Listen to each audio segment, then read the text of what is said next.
Swayam Prabha. Digital India. Educated India.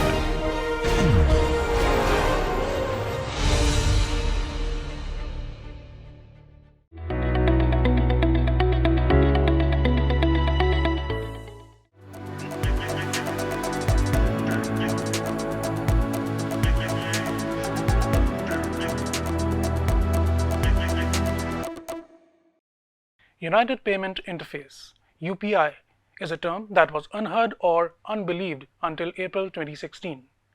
But today, UPI is the flag bearer of ongoing financial revolution. Who would have ever imagined a robust cash-based economy like India would have a massive influx of digital payments? From street hawkers to fancy showrooms, a large section of our society has adapted to UPI.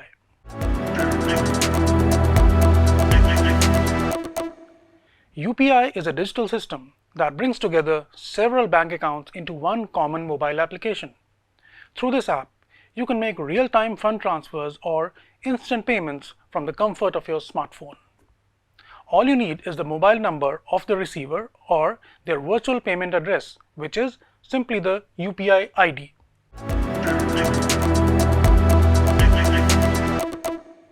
UPI transactions are growing as the broader economy flourishes. The COVID-19 pandemic catalyzed the momentum of adopting digital payments across the country. More banks have been brought into the UPI ecosystem, and volume of UPI transactions are also on a steady rise. As per the data from National Payments Corporation of India, the total number of active Indian banks on UPI network was 338 in July 2022. According to a SABR economic research analysis, in India, instant payments yielded an additional cost savings of $12.6 billion in 2021. The same aided unleashing of $16.4 billion of India's economic output, or 0.56% of India's GDP. It is forecasted that by 2026, an additional $45.6 billion or 1.12% of India's GDP will be boosted by UPI payments. One thing is crystal clear: the future of money is digital. India's mass success of UPI is a global case study. India's role as a global leader in digital payments is well established and booming.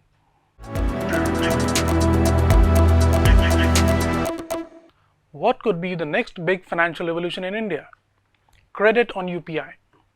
Right now, there are three ways in which you can make UPI payments. Method 1. You link a bank account to a UPI app and scan a QR code. Enter the PIN and the money gets transferred immediately. Everything about this is free. Neither you or the shopkeeper has to pay anything for the convenience. Being free really gives a fillip to UPI payments. Method 2. You load up a prepaid wallet such as Paytm and use that to scan a QR code when you wish to make a payment.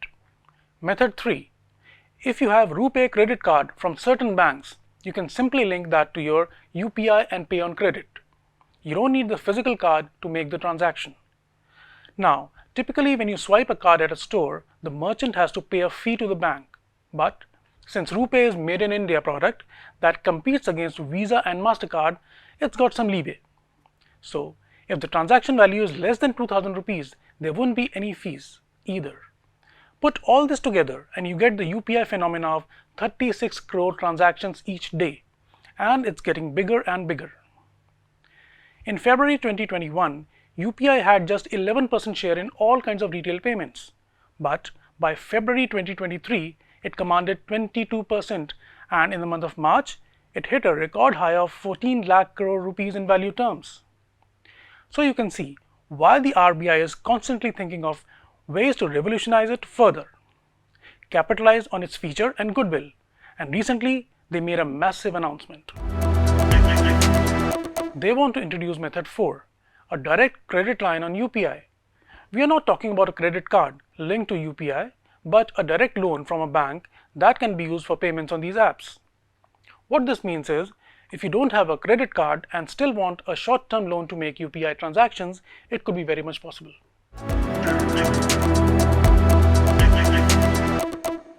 Banks don't need to worry about costs and hassles to issue physical credit cards. Instead, they can simply create a pre-sanctioned loan limit for you.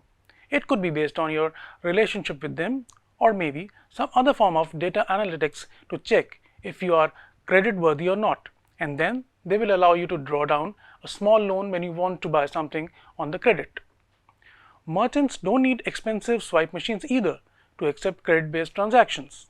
Just the regular QR code will do, and certainly it will give a booster dose to financial inclusion. Just think about this. How many of 26 crore users of UPI will have a credit card? Probably not the big majority. But now, banks can easily tap into this network and open up small credit lines. It could spur consumption, help people recover from financial setbacks, come in handy for an emergency, and basically improve their quality of life.